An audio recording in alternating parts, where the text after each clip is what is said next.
Hello, everybody. Welcome to Sideline Ascent. Our guest today is Chris Wells. Chris is the head coach of the St. Lawrence women's ice hockey program. He's a 1992 graduate of St. Lawrence University, where he played collegiately, and he went on to play professionally in Europe before coaching at Colgate, Western Michigan, before returning back to St. Lawrence as an associate head coach of the men's team, and he's been the women's head coach since 2008. He has over 300 wins, was the 2012 HCA National Coach of the Year, the 2012 ECAC Coach of the Year, and the 2024 USCHO Coach of the Year. I've known Chris for a long time and have had the privilege of coaching his son on our lacrosse team at the Frederick Gun School. I've also loved the chats we've had both in our dining rooms about coaching, and I'm so excited to have you today. Chris, welcome to Sideline Ascent. Yeah. Thanks, Mike. Thanks, Taryn, for having me on.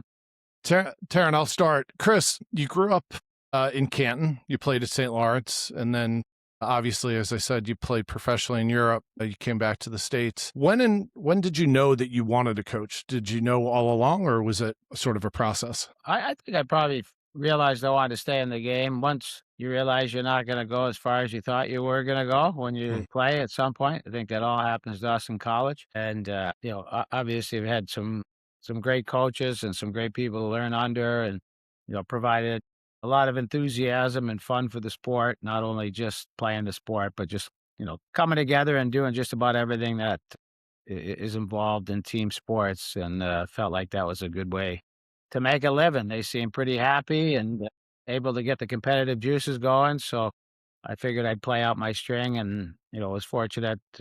Was out in Lake Tahoe waiting tables and got a call from Donnie Vaughn from Colgate, and he offered me a job. That was back when the restricted earnings at $12,000, no benefits, and I couldn't get there fast enough. And, probably had more money in my pocket back in 1994, making 12 grand than most other years. But that's when I got into it, and then realized how little I knew about the game. You truly find that out once you get into the game. And so it was a great learning curve for me. I had Stan Moore as an assistant coach. He taught me well how to recruit.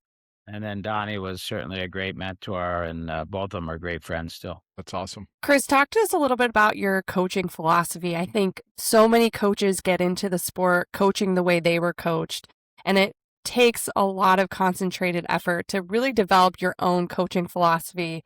Someone that's coaching as long as you are has had the ability to refine that and define that over years. Talk to us a little bit about, where that is now versus when you started coaching. Yeah, I mean, I guess it's always changing. That's the great thing about coaching is your team's always changing, and I think, at least my philosophy is kind of always changing in some ways.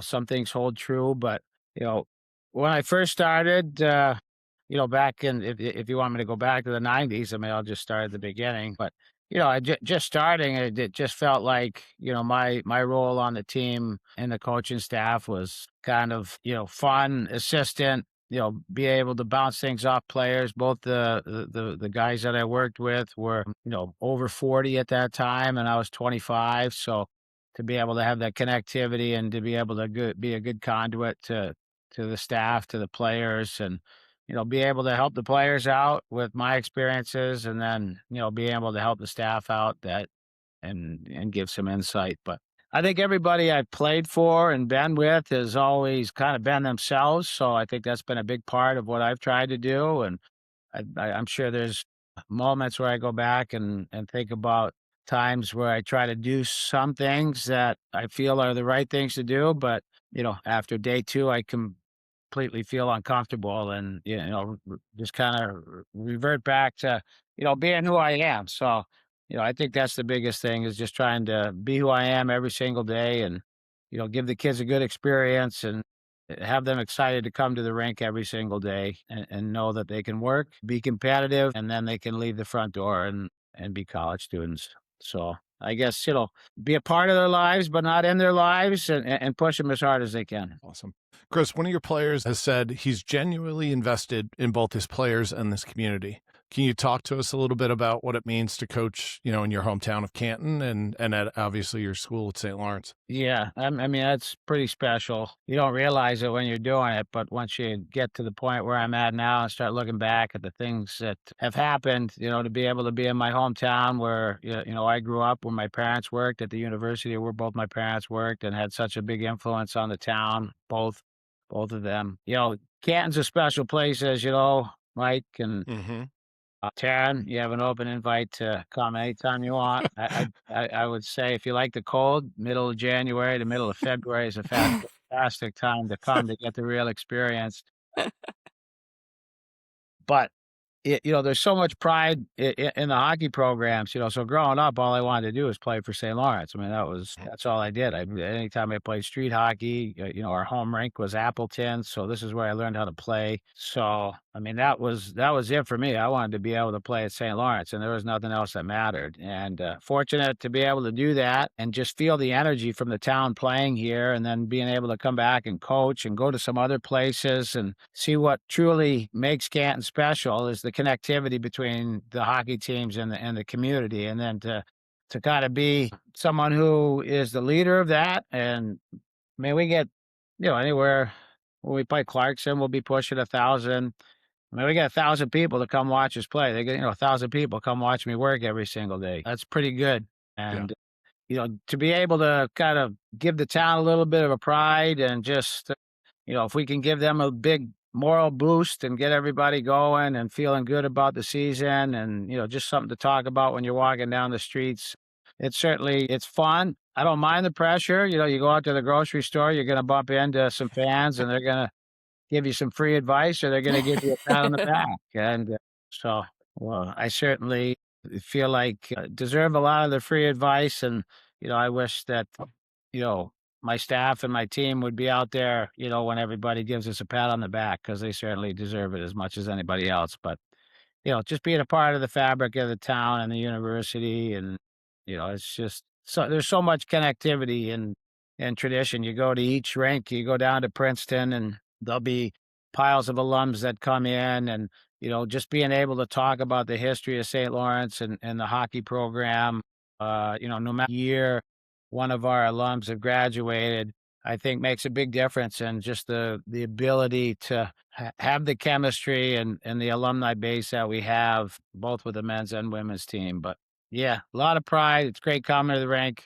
People love coming here. I still love coming here. And to be able to put some smiles on people's faces, it makes it a pretty good job. Awesome.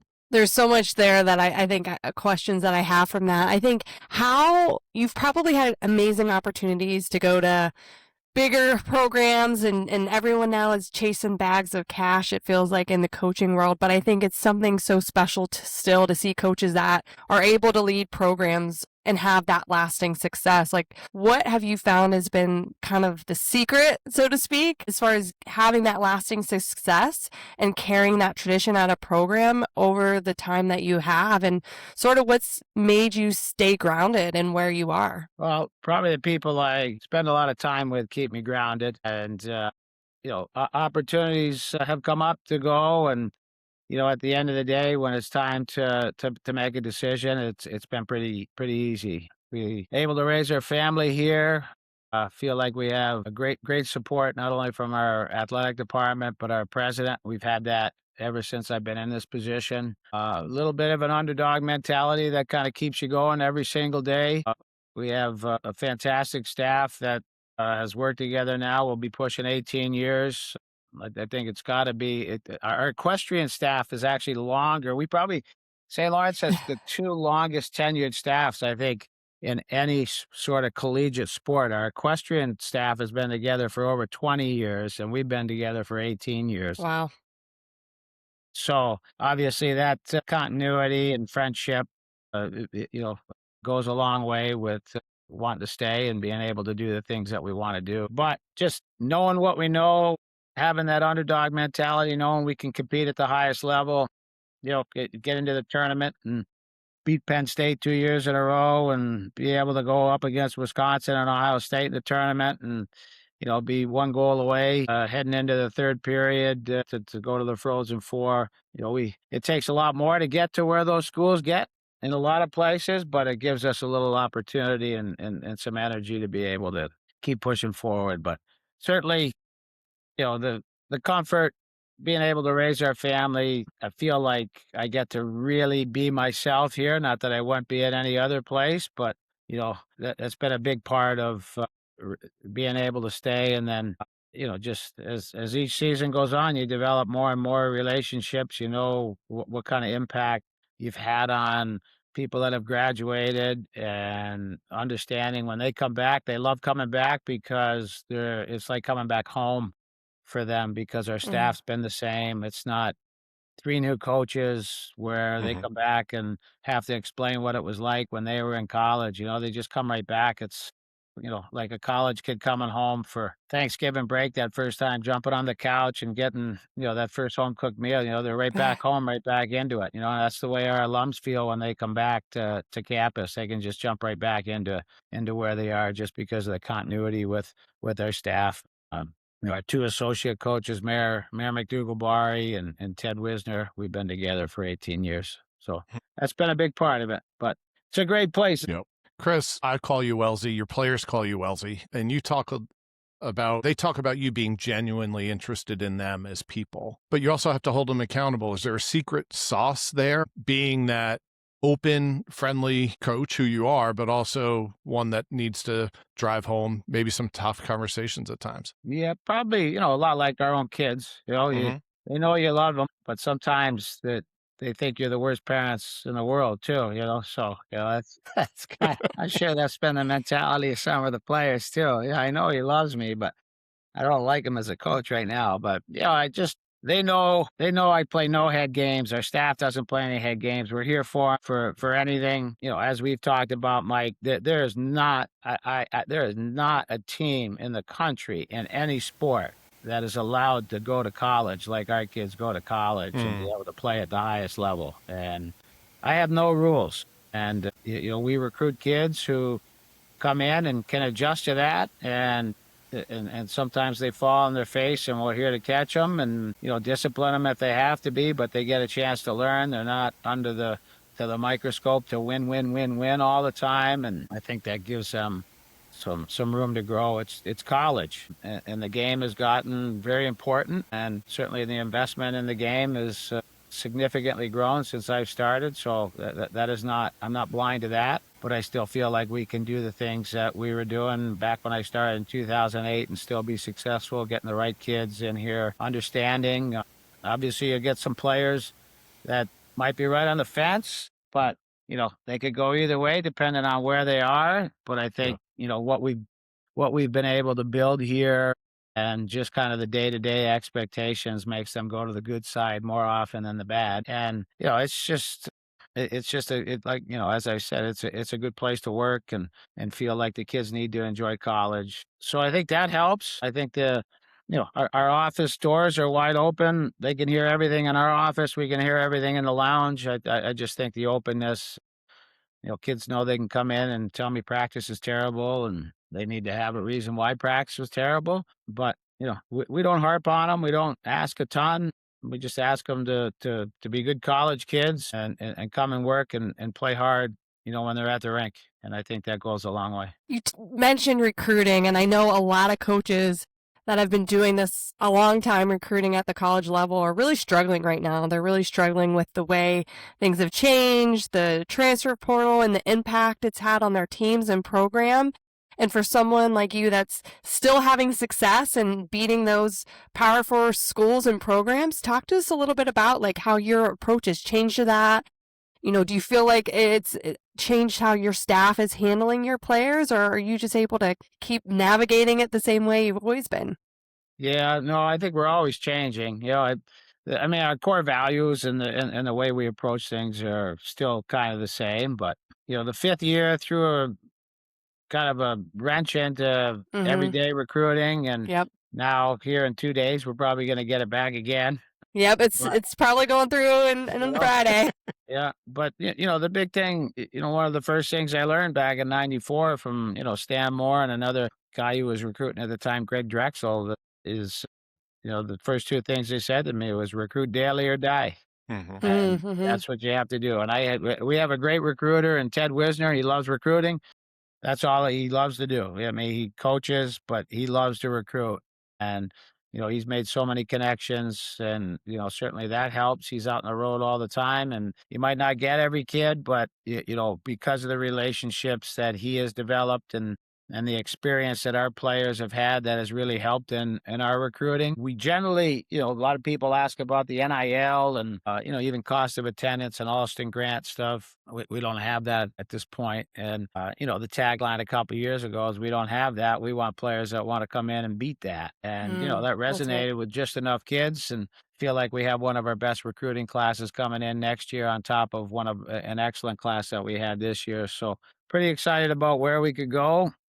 Where it is in the next cycle, I don't have any answers for you, Taryn, but we're going to be sitting there knocking on the door trying to figure it out. We're probably a blue collar staff in terms of just kind of working and old school and getting out and talking to the coaches and talking to the parents and talking to the kids.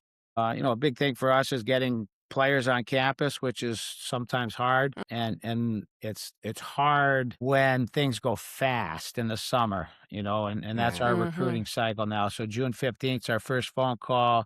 you know St. Lawrence, a beautiful place. There's nobody here in the summer, so we our secret sauce is having people around in our team. So to not have some of our best ingredients to be able to recruit in the summer sometimes gets difficult, but we've always been able to make go of it. And the biggest thing now, I think, is the experience that our players have had over, you know, I say 18 years, but even before me, when Paul Flanagan was the coach, the experience that the players had at St. Lawrence resonates with people. And we've had players come from NIL, Alston, Grant, and they're like, yeah, that money was great during the recruiting, but it's about who you walk in the locker room with, who you go sit at the dining Yep. hall with for Yep. 3 hours, and who's taking care of you on Sunday. And those are the things that matter the most to them. And those are the kids that do well here, and those are the kids that we look to have in our program. And then obviously we've had some very good ones, so that helps too, to be able to have some professional and Olympic players that have done extremely well, so they know they're not coming to a place where they can't develop and become, elite athletes, which they all want to do now. And they all have, 4 more teams to shoot for here in the last week with the expansion of the PW. What a great time to be a women's hockey coach. I Oh my feel like, gosh, yeah. it's just awesome to see. I mean, there's some players that haven't played in a couple of years that I think are going to be like, I'm coming back. I mean, they're only still 24, 25 years old. Yeah. So it's not like you forget how to play. Have any of them come back to you and said, "Hey, can you get me ready?" No, not yet.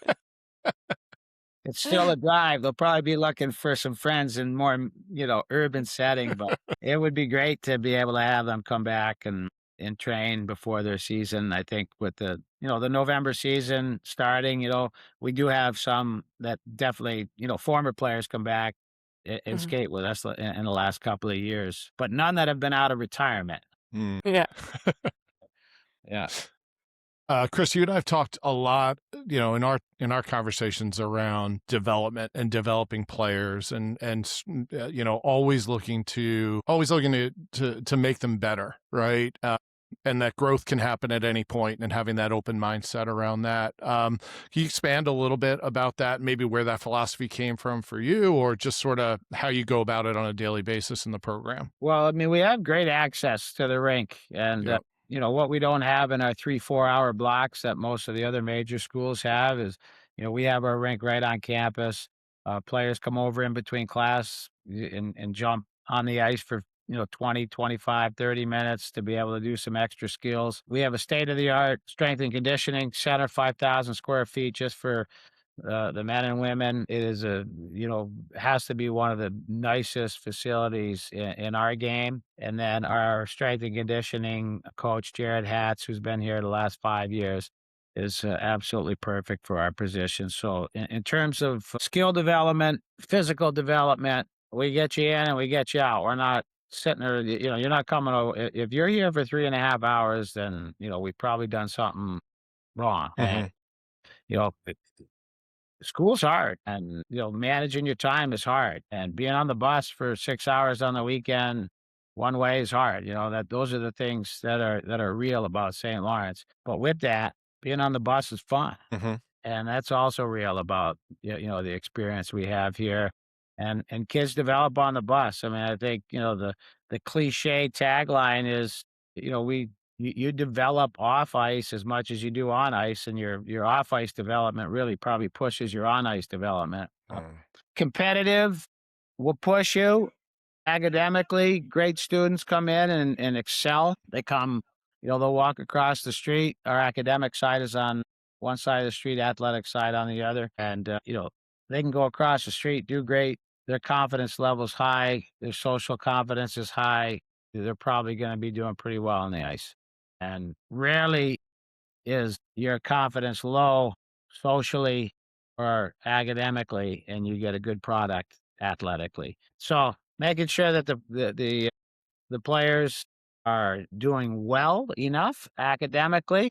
Not everybody's a 3.5. So if we got a 2.5er in there that is doing just fine with a 2.5, let's make that 2.5 feeling good about the 2.5, not that, oh my gosh, you're only getting a 2.5. Well, guess what? This is where I'm at, because I'm a 2.5, and Right. she feels good about that. She feels good socially. She's going to be doing well out on the ice. And so I think we try to do a lot of not checking in. Like I said, we're a part of their lives, not in their lives, and to be able to develop off the ice like you should in college, I think that plays a large part in the development on the ice. And then, Sure. on the ice, we play a great schedule. I try to play as tough teams as we can out of conference, and try to create good experiences. So when we get to the NCAA tournament, we've already played Wisconsin, we've already played Ohio State, so that's not new to us. Yep. So, and then just creating competitive practices where they have fun, and being able to compete and be respectful. Mm.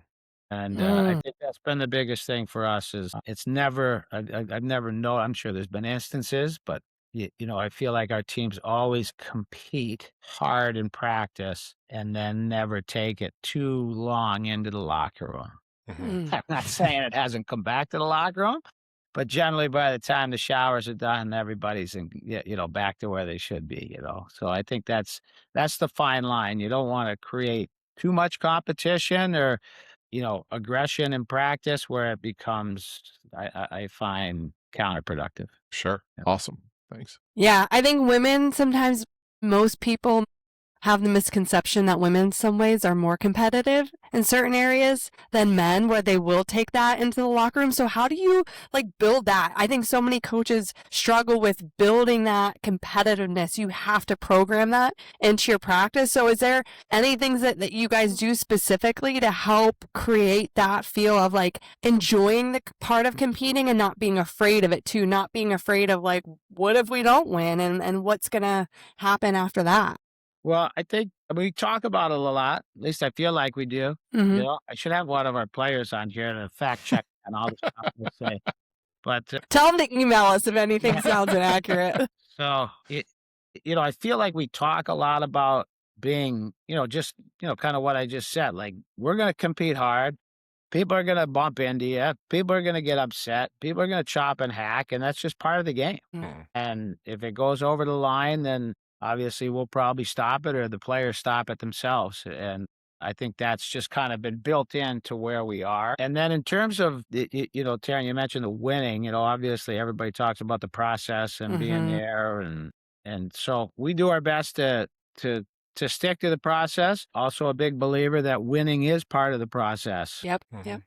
Yep. But I certainly don't want to be defined by that. And Mhm. I don't want any of our players to be defined as hockey players. So I think we work hard on, like I said, being college students. Your identity is not a hockey player. So if it is, then we're going to work hard over the next 4 years for you to be the best hockey player you can. But your identity is not to be a hockey player, and what happens on and on the ice. Like, if you have a bad day, you're still a good person. If you have a bad week, if you have a bad month, if you have a bad season, you're still the person that we recruited, that we want to have on campus representing our program. So we work hard to try to kind of, de-emphasize the hockey player piece and the identity of being a hockey player. So I think that helps with Mm. some of the competitiveness because they know they can come and kind of smash and do whatever they need to do in practice and compete hard. And, if they need to raise their voice on the bench during the games and do things like that, they know that it generally stays right here at the rink. And then they're moving on to things once they leave the rink. I don't know if that Great. answered your question or not. I think so. I think Yeah. so. I think it's so important for, establishing that culture of, you're a good player, even if you didn't have a good game or you didn't play well. It's, we're still just doing the best that we can out there. And it just, yeah, it starts from the top on down. And I think everything you've touched on is building good relationships with your athletes and your players is imperative to that process. Yeah, thank you.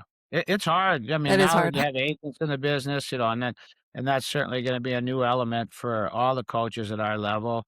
Because now they all want to go and play pro. Right. It used to be I want to go be an Olympian, so Mm-hmm. that circle was extremely small. Mm-hmm. Right. So kids found out pretty quick that they weren't going to be Olympians, and they just wanted to have a good college experience. I'm going to do my best. I'm going to do my best. Now, you know, 12 new teams. They want to go and get paid some Yep. pretty nice places Yeah. in North America to be able to play. So that's something new for all of us that we're going to be working through. So I mean, it's hard to be able to continue to have those conversations and make sure that they're working because you got the agents talking to them, and then they got your parents will be out in the lobby waiting to talk hockey with them, and so there's certainly enough interference, and we try to work hard with that too to work through the interference. We have, a sports psychologist that works with our team and does, a lot of great things for us and helps our players through those situations. Some players love to talk to their parents, and some players don't. They don't even want their parents to come to the games anymore. I mean, Mm. that's the stretch of it. So trying to find that balance and trying to letting them know that it's probably going to be the best 4 years of competitive hockey that you're going to have, where people care for you, care for how you feel. When you Mhm. go pro, then the competitive stuff that we were just talking about, that makes it a little harder in the locker room when you're going home. Some of the players have families, and some of the players don't. They just want to keep playing, and they're going to do Mhm. whatever they can to play. Chris, I know you've had the same staff, you said, for going on 18 years, and I almost feel like I know them, and I probably met them maybe once, just how much you talk about them. But tell me a little bit about if you have a secret sauce around developing your assistant coaches and how you've been able to do that there. Yeah, I think we're always looking at new stuff hockey Mm. wise. I mean, we're all very competitive, so we've had to adjust. And whether it's looking at analytics for recruiting, I think, after the fifth year, the big thing that we went, back to one of your original questions, Taryn, about recruiting and how we stay, kind of present and productive in recruiting. After the fifth year, we lost 14 kids, so in September 15th or June 15th, 2024, we knew we were going to be losing anywhere from 10 to 14 players. Wow. Mm. And everybody was going to be doing, anybody who Mhm. could, absorb fifth years is going to be losing that number. So there's going to be a lot of money out there to offer. There's going to be a lot of scholarships out there to offer. So, we probably did our hardest background checking on where other kids were looking. We went just kind of, I mean, nothing. We didn't have the spreadsheet out. Don't I wasn't at Merritt's level, but we had it at a point where if we knew we were going up against these four schools and we were in the mix, there was like 3% chance that kid was going to come. So we were Mm. able to put our energies elsewhere. So we worked hard on trying to get some information before we could get onto those calls, and targeted our scholarships where we felt like we'd have the most yield. And fortunately enough, we did a good job. And everything just kind of came perfect for us. Back to back years in the NCAA tournament, you need 10 players, 12 players to come. Pretty easy place to recruit to at that Mm. point. With success with players who were playing on the national team in the Olympics, moving on to the PWHL, we've had makes a big difference. So, you know, I'm not sure if I was developing the staff. We were all kind of developing, but we changed. We did some things Mhm. differently. We changed roles on the team. It's been a bit, but penalty kill, power play. I mean, I was in charge of the power play first half of the year. It was terrible. I fired myself at Christmas time. And, Britt and Ted took over, and Mayor's been in charge of the penalty kill for a while. And, just trying to, the new parts of the game that come up, we try to implement them in practice. So we're always changing. Yeah. Mayor, pretty much is the main point person for our team in terms of the players to be able to come in and talk about just about anything. Teddy does all the recruiting. Britt is kind of in the position that I was in at Colgate where we first started on the podcast, being that good connector with the younger players on the team. And, she played for us, so she can see both sides of things, and she can kind of tell me what was going on. I'd be like, well, what happened back when you were playing? She was like, same thing. I said, all right. So she's really good about that. And then, as I've said on other, podcasts and interviews, I don't think there's a coach in the country that gets to coach their team more than me. And that's what I love to do. Our staff gets to do what they love to do. Teddy loves to recruit. Mayor loves to take care of the team. Britt is learning how to take on more responsibility, what she wants to do. I'm sure she wants to be a head coach. So, your question about developing is going to be probably more geared towards Britt, giving her as much experience as she can to move on. But I get to coach the team, and that's what I love to do. I get to run practice. It's just, that's what I love to do. I just want to, I said to my wife this morning, I said, I just want to coach the team. There's so many other things going around, but not the other 90%. Yeah, that's right. But I truly just love coaching the team. I love the day to day. I love the ebbs and flows. Everybody talks about, nice high plateau. There's nowhere, that is the last place on earth I would want to live. I want the roller coaster. I want to feel like crap on a Friday, Saturday, so I can enjoy it when I feel good the next Friday, Saturday night. So you're an adrenaline junkie that knows it and lives for both sides of it. Yes, yeah. Matt, it doesn't have to be a really, big roller coaster. Maybe a good one here, but I mean, every game is so close. I mean, we play 24 one-goal games. I mean, it's turning into lacrosse. I mean, every possession is just so key now. We played 12 overtime games, and I guess that's a good. I've never been called an adrenaline junkie. I don't like roller coasters though. Like I'm scared of heights. I'm scared of heights. I don't like roller coasters, but I love the emotional feeling of, I think there's something to be said for that. Everybody says you can't enjoy the win. Well, you got to enjoy the wins because no one's telling you you can't. You know how you feel after you lose or you're an athlete you've worked with so well, doesn't go out and do as well as you want him to do. So I think it's important to celebrate the successes, no matter how small or big they are. It's awesome. For sure. So you're a dad, you got some older kids, both you and Mike are a little bit ahead of me. So youth sports is a lot different, I think, even than what it was 10, 15 years ago. What do you wish parents knew now that you're seeing? Like you even touched upon, there's kids that don't even want to talk to mom and dad because of their relationship with the sport has changed that dynamic. Like what things do you think are being missed? What do you wish more parents focused on and helping their kid get to the next level or be an elite athlete or get recruited to a school? I think just talking to them openly about it, and which is hard, but I mean, I remember I was coaching Bobby's, I don't know, U8 game maybe or something. And I was screaming something from the bench. And after the game, Bobby just looked at me. He's like, Dad, I can't even understand what you're saying when you're screaming. And I'm sure our players say the same thing, on the bench here, So that was eye-opening. And, the kids just want to play. If you poll them, I mean, there's enough studies out there that no athlete wants to talk about the game after the game. They want to go get pizza and, the great story of the game being, it got passed around on email and they're heading into overtime and the little kid on the bench says, Coach, are we still getting apple juice after? I mean, that's it. Drive your kids to the game, have fun with the other parents. I've made some great friends. My wife and I have made great friends with our kids going to sporting events, college and youth. And then, we all want to talk to our kids about sports, but hey, do you want to talk? I mean, this is what I did. You want to talk about the game now or later? No, later. And then you just move on. And I think giving them their space allows them to have fun.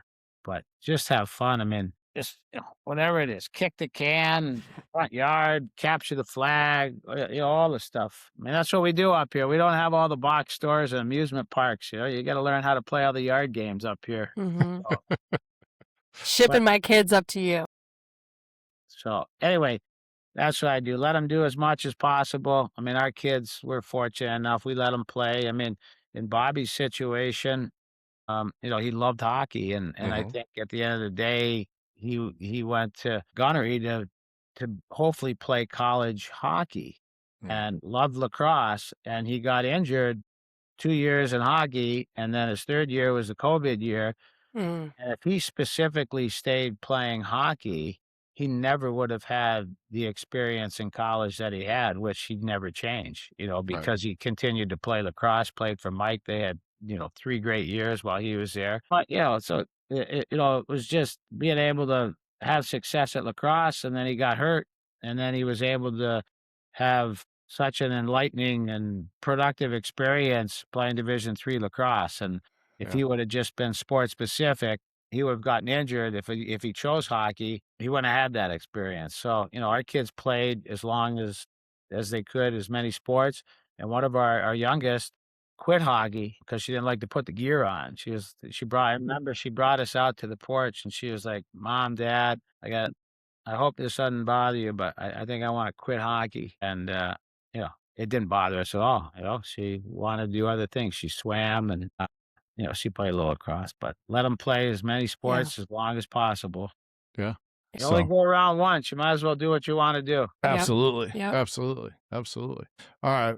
We're running short on time. So, T, you want the last question? If you had any advice for a younger coach, what would you give them that you wish you knew when you got started? I think it almost we go full circle to the beginning of the podcast here. I think, when you ask me what did I take, you just got to be yourself, because the kids figure it out quick.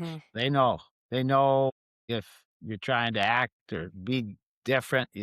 At the end of the day, the game's the game, and there's enough of the game about matchups and skills and development that, move the needle to wins. But the kids, they want an environment where they feel comfortable that they can come and play. And if you do a good enough job recruiting and managing the day-to-day and being themselves, being yourself, then, you're probably going to get the best of your players, because that allows them to be themselves. So that would be the biggest thing. And then, I always take advice. Like I said, I mean, I don't like going through the grocery store all the time and getting free advice. But truly, there's some knowledgeable people about hockey, and if they see something that I don't, I can always choose not to use it. But, take advice, learn, listen. Yeah, probably listen more too. I'm just going down the list. Listen when you start, because you can learn a lot. But be yourself at the end of the day. You got hired because of who you were. So be the person that you were hired for, and then, just kind of continue to build and develop and learn. Great. Well, Chris, thank you. Thank you for this. Thank you for the time. Thank you for being our guest. We love talking with you, as always. And I hope to get up to Canton soon. Love January, but I love August more. Yeah. Thanks for joining us on Sideline Ascent. Be sure to like and subscribe to the show wherever you get your podcasts on Spotify or Apple Music so you never miss an episode. And stay connected with us on YouTube and Instagram. We love hearing what messages resonated with you or who you'd like to hear from next. If this conversation hit home for you, share it with somebody who appreciates it, a friend, a teammate, or a coach.